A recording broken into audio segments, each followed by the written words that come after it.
Alright, ladies and gentlemen, I am Richard Leland Neal, and I have for you today, Wait Until the Moon is Full. That would be by Margaret Wise Brown and illustrated by Garth Williams. And this is a story about a raccoon, a young raccoon, who wants to see what the world is like at night. And of course, the problem with that is that raccoons are nocturnal. So there's a little bit of a problem there in terms of just what your child is learning about raccoons. But this is not a learning book. The reason for this book is strictly entertainment. And whereas I find it entertaining, the fact that, that's not how raccoons are. They are nocturnal, and the child would definitely not be doing that if it were a raccoon. But then raccoons don't talk like that. So there's that as well. Here is a basic point. They are, of course, anthropomorphic raccoons. You can't really see that from the cover, but if you look inside, there's Mama Raccoon. Okay, it is a good little photograph, or a good little picture. You're going to notice that this is a two-color. There is a gray, which looks like it was done in pencil, and there is a brown, which looks like it was done in pen.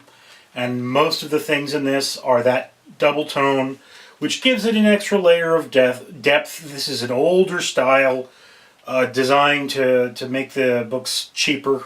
It's 2 times through the press, as opposed to this cover, which is 4 times through the press. So in terms of just how it's printed, this is a little bit of a cheaper book, but it's a nice, big, solid book. And again, if your kids love cute raccoons, this is a great book for that. Although you also have to remember that you'll have to remind your children that raccoons are wild animals, and that they don't actually act like this, and that you shouldn't go petting them.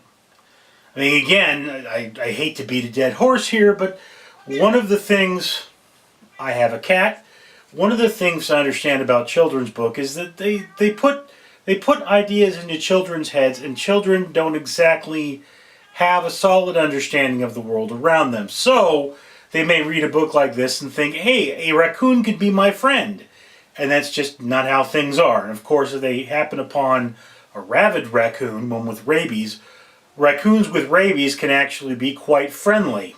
So that could be a problem. But just as a point, I would caution a parent from getting this book simply because it may give an inappropriate interpretation of what raccoons are like. You have to make that clear to the child. Otherwise, if I were a child, I probably would have loved this book. I would have read it several times.